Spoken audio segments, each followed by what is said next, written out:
I know your dad had some thoughts about our back and forth yesterday, so maybe we should try this again. Same question as yesterday. Can you repeat the question? What do you call it when 10,000 people illegally cross the border in a single day? So here's what I will say. And you've heard me say this a couple times, and I'll say it again because it is the facts.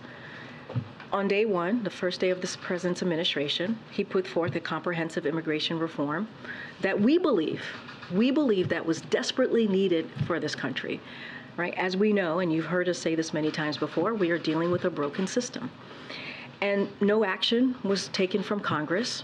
And so what the president was able to do, he imposed consequences for those who do not have the legal basis to remain, and he has removed more than 250,000 individuals.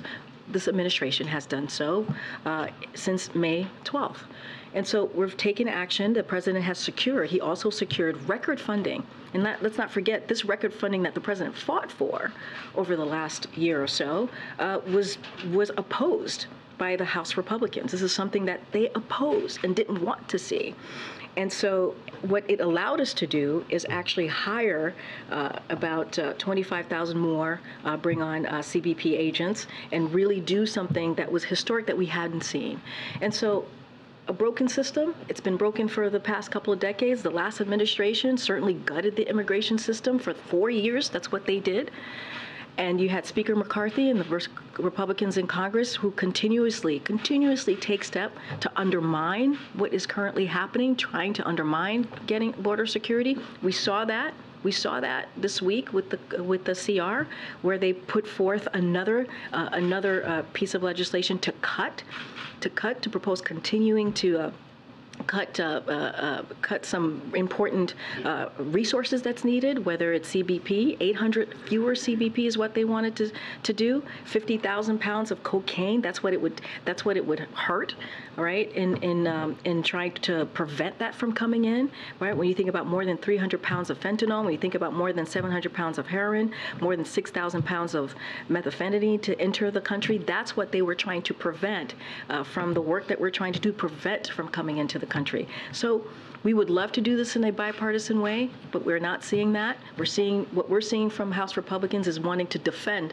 DHS. But when you spoke last month, and you said, we are stopping the flow at the border, is 10,000 migrants in a single day stopping the flow? What I will say is, I just mentioned 250 individuals have been stopped who do not have the legal pathway from coming in. That has been since May 12th. And as we are, looking at Eagle Pass, and I know this is where kind of the issue is at the moment. CBP quickly surged resources and personnel to the area, and thanks to their great work, we're able to swiftly vetted and processed into custody more than 2,500 individuals and cleared the area where migrants had congregated. And that's the work of our law enforcement. That's the work of our law enforcement at the border. Remember, House Republicans are trying to cut that. They're trying to cut that. Totally different subject. Sure. There are some new relaxed standards in town. Would President Biden ever show up to an official meeting wearing shorts and a hoodie?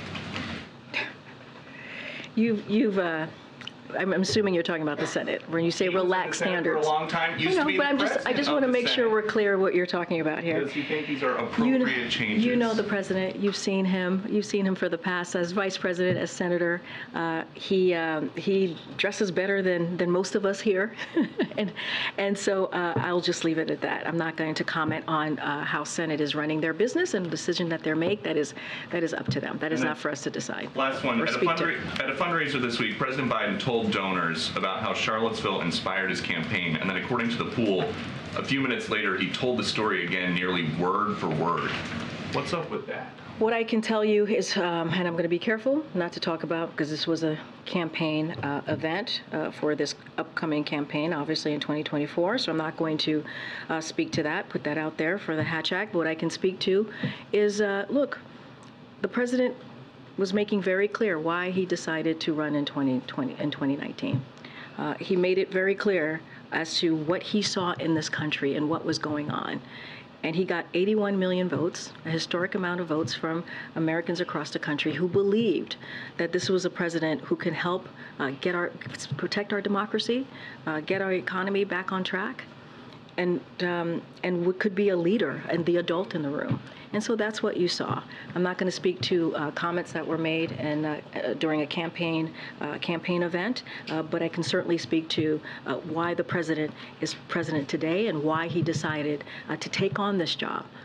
And it is important for him to continue to deliver for the American people, and that's what he's going to do. Hey everyone, I'm Emily Campagno. Catch me and my co-hosts Harris Faulkner and Kaylee McEnany on Outnumbered every weekday at 12 p.m. Eastern, or set your DVR. Also, don't forget to subscribe to the Fox News YouTube page for daily highlights.